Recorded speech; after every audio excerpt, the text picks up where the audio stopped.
By now, I'm sure you've seen all the headlines like dead on arrival or 92% player loss in the first 2 days. This new free-to-play competitive 3v3 character action game called Highguard combines elements from virtually every shooter on the market today. And while I'm just some random dude on the internet shouting about a game that I like, I feel like all the negative press is painting this game in a bad light, and it's unwarranted.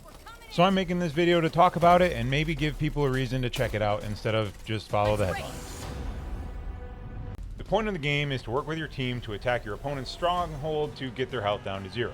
In order to do this, you have to break through walls, plant a bomb at one of 3 locations, and then defend it before it goes off. 2 of the locations remove 30 health from the stronghold's health bar, 1 location removes all of the health from the stronghold's health bar, and you will get the victory. If you played Rainbow Six Siege or Counter-Strike, then you're familiar with this concept. When the game starts, you'll pick your character, which we'll talk about later, then you'll pick your base. Again, similar to Rainbow Six Siege, you and your team will have 1 minute to improve the walls of the base to make it more challenging for your enemy to break in. If I'm being honest, when I first started playing the game, I didn't really see much of a point in this, other than a bit of mental reassurance, I suppose, but the more and more I played, the more I found that this has some strategic importance more than might be initially apparent. Additionally, during this time, it gives you the opportunity to change your loadout to whatever weapon you want. There's a nice selection of short, medium, and longer range weapons here. Think of this as sort of like the buy menu from Counter-Strike, only that the weapons don't cost anything, and you only really need to do this at the beginning of the game, since you'll be getting upgrades along the way. Alright, so you slap a fresh coat of paint on the walls, and the game starts. If you're on console, you double jump. If you're on PC, you press X, shout, "I'm on a horse," and then you push out into the gear up phase of the game. This phase gathered quite a bit of criticism when the game came out, as it felt kind of overly big and empty. And to be honest, when I started, it was my initial thought as well, but the more and more I played the game, the more it felt like the maps were the right size for this type of game. And with the use of the mount, you're able to rocket across the map in a way that I think makes the maps feel properly sized. If you're as old as I am, then this might feel a little reminiscent of playing split-screen multiplayer on the original Xbox when the first Halo came out. Blood Gulch was this huge map that felt way too big for 4 players, but it didn't matter. Once we figured out the layout of the map, it eventually felt like home, and that's what this feels like.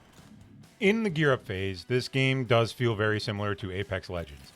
Scattered about the map are these red and blue boxes that contain gear that you're going to use to combat the other team. There are chest pieces, helmets, and siege/support gear in the blue boxes, while weapons are in the red boxes. What's different between this game and Apex is that you don't have to worry about finding suppressors or whatever the hell hop-ups are, or grips or stocks for your weapons. The box opens and the weapon is in there. Pick it up if you want, or ping it for your teammate. Additionally, there are these crystal tower things scattered around the map that you'll need to hit with your axe to break open for a currency that you'll use to buy things at Flynn the vendor at his little stalls. Now, when I first started, I was like, what the hell is this for? I'll just run around and pick up stuff out of the boxes. But not all the time will you find what you're looking for in the boxes, and this dude can come in real clutch when you're looking for a specific weapon and you haven't been able to find it, and your teammates aren't pinging anything on the map that you're looking for. Eventually, the announcer will come over the loudspeaker and she will tell you that the shield breaker is coming in. You'll have to make the decision whether you want to finish gearing up, going to the vendor to figure out if you can get what you're looking for, or you and your team can go to where the shield breaker is going to spawn in at and set up an ambush and lay in wait for them. Once the shield breaker spawns, the game transitions into what the developers are calling the intercept phase.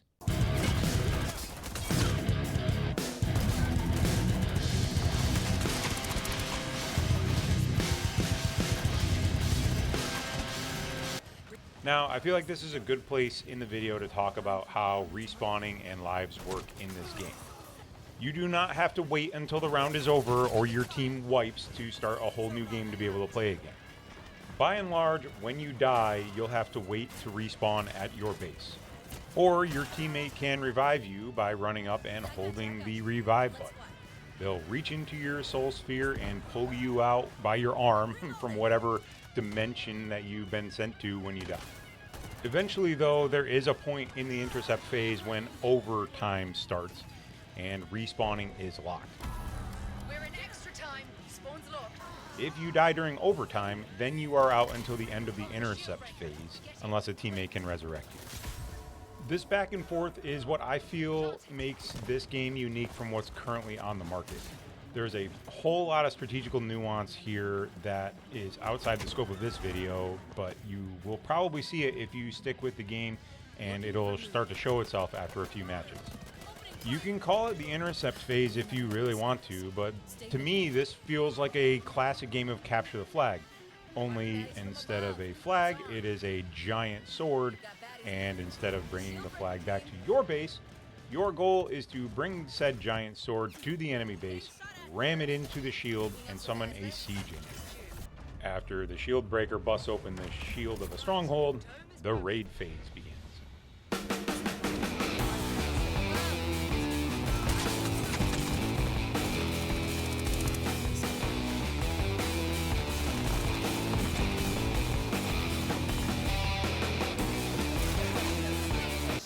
In this phase, the attackers get a certain number of lives to bust down walls and make their way to plant a bomb to chip away at the health of a stronghold.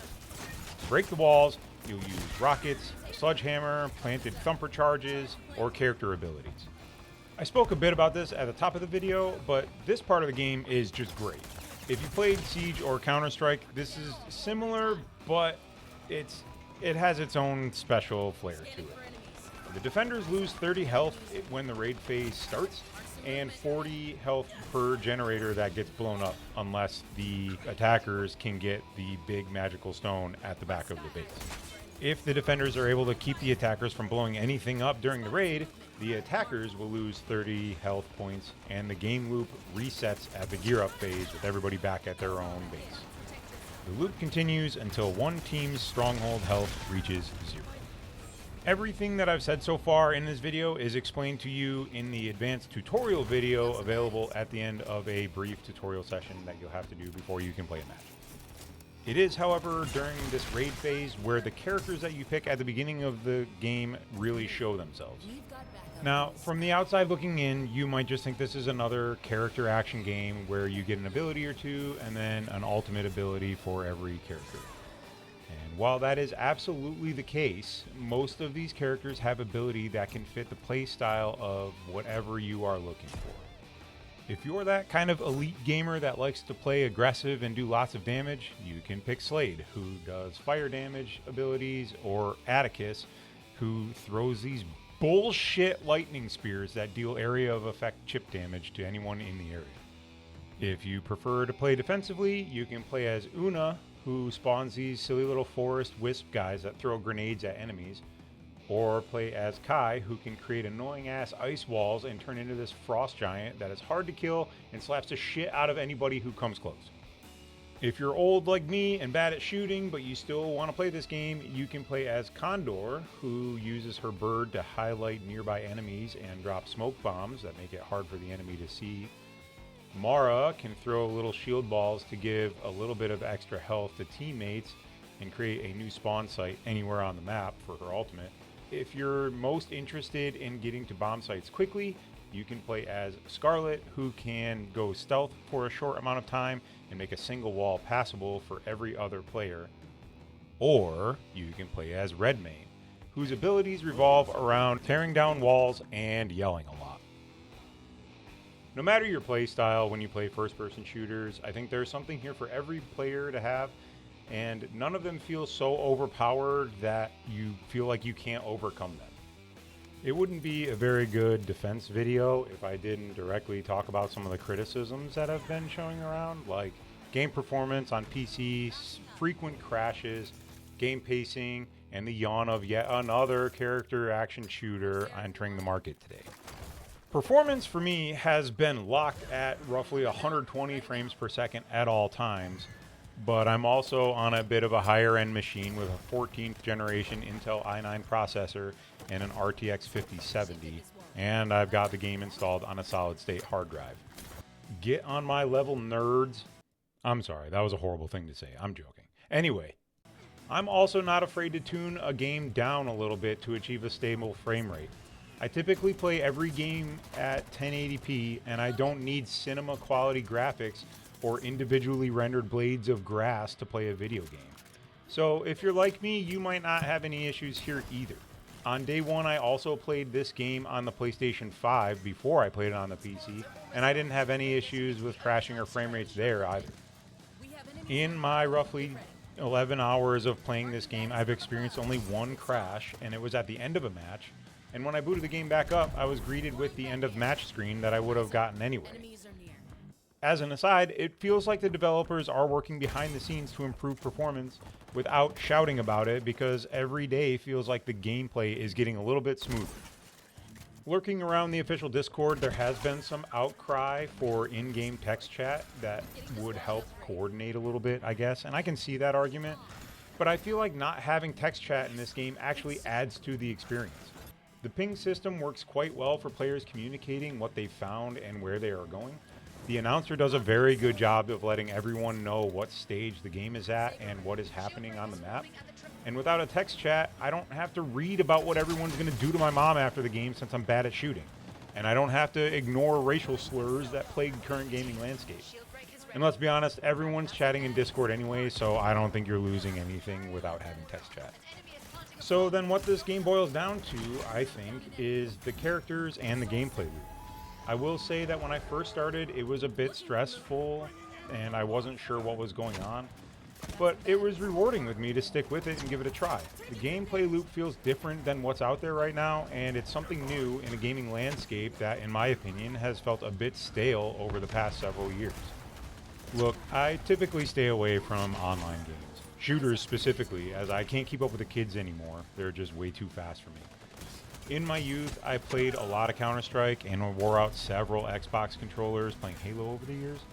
With the first-person shooter landscape being what it is, annual Call of Duty releases, free-to-play games like Apex Legends and Overwatch 2, and the triumphant return of Battlefield last year, I understand the hesitance to try yet another game in what feels like a very heavily saturated gaming environment. Highguard, though, feels unique and different. And with the price tag of $3.00, the barrier to entry is very small. There is a bit of a learning curve, sure, but there is with any new game. The developers seem to be listening, since they've added the requested 5v5 mode last weekend, and it was popular enough that they made it permanent based on player feedback. They have a year-long roadmap, and it looks like something's going to be coming out every month through the rest of this year. I think that if you like shooters that offer more than just Battle Royale or mindless team deathmatch, you might find something that you like in Highguard, and I hope you're willing to give it a try.